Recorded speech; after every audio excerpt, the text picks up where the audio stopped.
આજે આપણે સિંગ પાક બનાવવાનો છે તો એના માટે આપણે સિંગ લીધી છે ને આ માંડવી પાક કહેવાય. તો માંડવી પાક ને સિંગ પાક બે એક કહેવાય. તો માંડવી પાક ને સિંગ પાક આપણે બનાવવાનો છે. તો દાણા આપણે શેકી લીધા છે.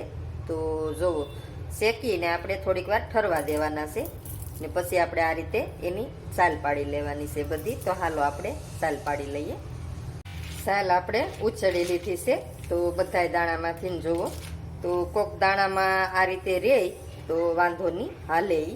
તો હાલો આપણે આને પીસી લઈએ. તો મિક્સરનું ખાનું લેવાનું છે આપણે ને આમાં આપણે પીસી લઈએ થોડી થોડી ને બંધ ચાલુ કરતું જવાનું છે ને પીસતું જવાનું છે.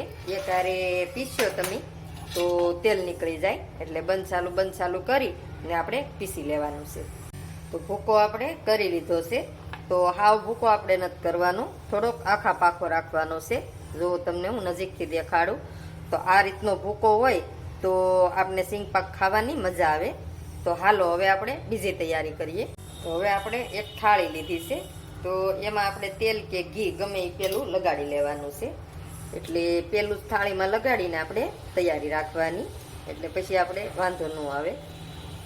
તો થાળી કે ગમે એ વાસણમાં તમારે રાખવો હોય એ વાસણમાં તમારે ઘી લગાડી લેવાનું. તો આ રીતે ઘી કે તેલ ગમે એ લગાડી લેવાનું, આ રીતે ફરતું સારી રીતે.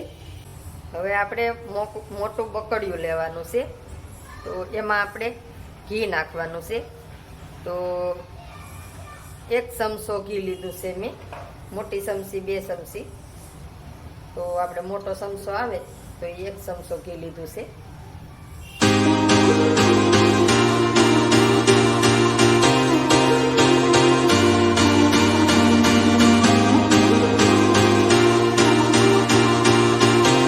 ઘી આપણું ઓગળી ગયું છે. તો એમાં 1 વાટકો ગોળ નાખી દઈએ આપણે.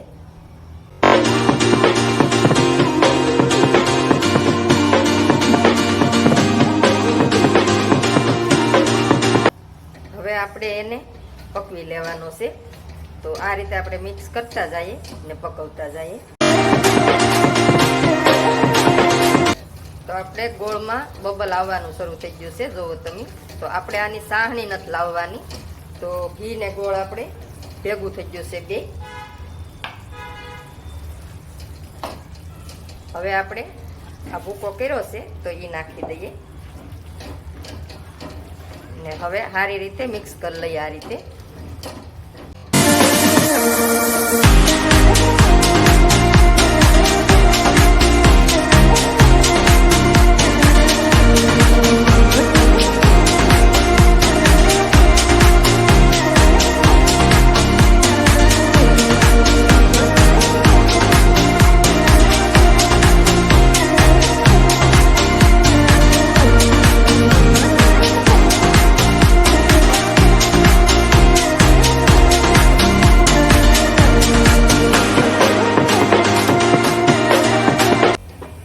સારી રીતે મિક્સ થઈ ગયું છે આપણે.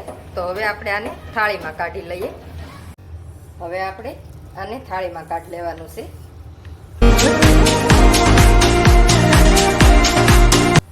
હવે આપણે આ રીતે એને થાળીમાં, આખી થાળીમાં પાથરી દેવાનું છે.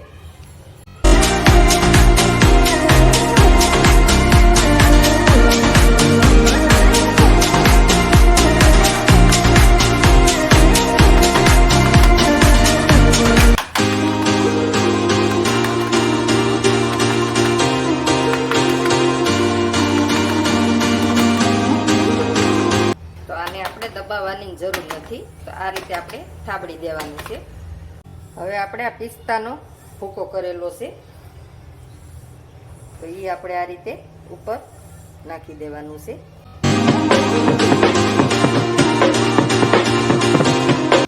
હવે આપણે આને ઠરવા દેવાનું છે. તો 15 થી 20 મિનિટ આપણે ઠરવા દઈએ ને પછી આપણે આના પતીકા પાડી લેવાના છે. હવે આપણે 10 મિનિટ થઈ ગઈ છે. તો હવે આપણે એના આકા પાડી લેવાના છે પહેલા. તો આ રીતે આપણે આકા પાડી લઈએ.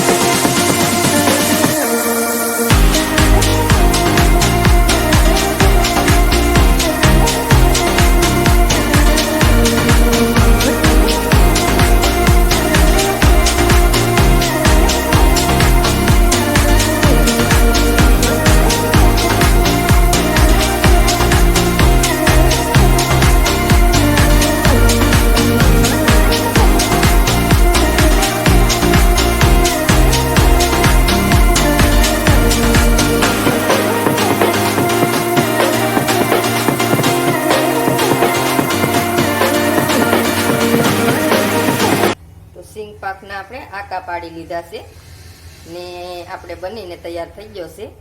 તો આ રીતે આપણે પત્તી કટિંગ કરી લઈએ ને એક ટેપલી આપણે કાઢી લઈએ. તો હજી થોડીક વાર આપણે ઠરવા દેવાનો છે. જુઓ બહુ મસ્ત બની જશે ને આમાં કણ કણ દેખાય છે. તો આ રીતે જ ભૂકો કરવાનો સિંગનો, એટલે બહુ મસ્ત બને છે. તો બની જશે આપણો સિંગ પાક, બની જશે આપણે સિંગ પાક. તો જુઓ તમે, બહુ સરસ બન્યો છે. તો આ રીતે બનાવીને જરૂર ટ્રાય મારજો ને કોમેન્ટમાં મને કહેજો કે કેવો બન્યો છે. ને મારા વિડીયા ગમતા હોય તો લાઈક, શેર ને સબસ્ક્રાઈબ કરવાનું નહીં ભૂલતા.